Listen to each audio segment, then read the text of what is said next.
Title: Too Good to Be True. Part 1. The fantasy Lerato was just an ordinary girl from Johannesburg, working as an admin assistant at a logistics firm, scrolling through Instagram during her lunch breaks, daydreaming of the soft life. Then, one evening at the gym, she saw him, Ethan Cross. Tall, broad-shouldered, with a smile so smooth it could sell ice in Antarctica. Everyone knew Ethan. The man was a walking headline, CEO of a tech company, Forbes Under 40, and the kind of man who drove a matte black G-Wagon that made traffic stop. When he asked to share her treadmill because his was broken, Lerato nearly fainted. By the end of that week, he had her number, and by the end of the month, he had her heart. He took her to the most expensive restaurants in Santon, where a single glass of champagne cost more than her rent. He sent her flowers so big, the receptionist at her office turned green with envy. Her friends warned her, whispering during girls' nights out, "Babes, are you sure? Guys like that, they're not for girls like us."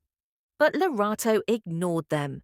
She told herself she deserved this, that maybe God was finally rewarding her for all the heartbreaks and prayer vigils. I still can't believe how quickly everything has changed.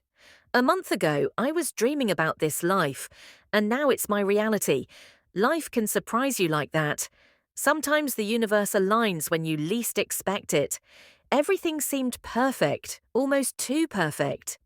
Was it really her destiny, or was she living in a fragile bubble waiting to burst?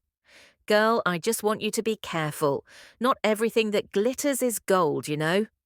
I know, Thandi, I just want to enjoy this, even if it doesn't last forever.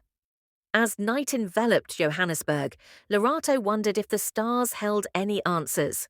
The uncertainties of the future loomed like shadows, but tonight she chose to embrace the light. Ethan made Lerato feel like she was living in a rom-com. Suddenly, she was in places she'd only seen on reality shows: rooftop bars with champagne fountains, yacht parties in Cape Town, and a weekend trip to Dubai just because she said she'd never left the country. "Baby, you deserve the world," he whispered one night as they watched the Dubai skyline sparkle from the balcony of the Burj Khalifa. Lerato's heart swelled so much it hurt. To keep up with Ethan's world, she started swiping her credit card like there was no tomorrow. A R12,000 dress here, a R5,000 pair of heels there, because beside Ethan, she wanted to look the part.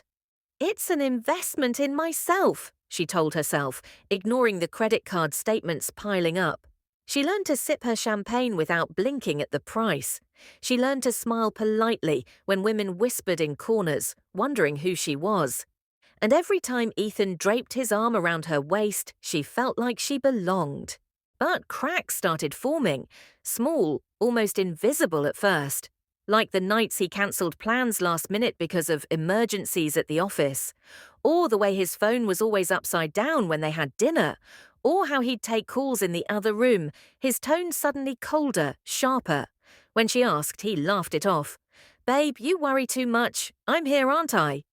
And she believed him, because when he was with her, the world was magic. "Ethan, who is she? Why are they saying you're engaged?" Lerato asked, desperation in her voice. He didn't even look guilty, just calm, cold. "Lerato, you knew what this was. Don't act brand new," Ethan said, his tone cold. Tears welled up in her eyes. "What do you mean? You said you loved me," Lerato said, heartbroken. He sighed, slipping his Rolex-clad wrist into his pocket like her heartbreak was an inconvenience.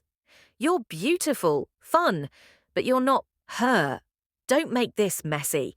It was never going to be more than this," Ethan said dismissively. Her breath caught in her throat. Everything, the trips, the gifts, the promises, had been lies. She wasn't his partner, she was just a distraction, and the worst part, deep down, some part of her had known all along. Part 4. The Fallout. The morning after their final conversation, Lerato sat in her small apartment surrounded by reminders of a world that had never truly been hers. Designer heels stacked neatly in their boxes, handbags worth more than her monthly salary, a bracelet that sparkled in the morning light, the same one Ethan had clasped around her wrist in Dubai. They all looked cheap now. Her phone buzzed non-stop with notifications. Instagram, Twitter, gossip blogs, all celebrating the love story of Ethan and Isabella, the perfect couple. She muted her phone, but the silence was worse. At work, whispers followed her like shadows. Colleagues who had once envied her now exchanged pitying looks. Some didn't bother hiding their smirks. The bills she'd been ignoring hit her inbox like bullets. Her credit card maxed out, rent overdue. She'd spent so much trying to fit into Ethan's world, she'd forgotten her own reality. Nights turned into tears on her pillow, mascara streaks staining the sheets. Weeks later, she saw him again, at the same gym where it all started. He was with Isabella this time, her hand tucked effortlessly into the crook of his arm, her diamond ring catching the fluorescent lights. Their eyes met for a second. He smiled politely, the kind of smile you give a stranger. And just like that, Lerato understood.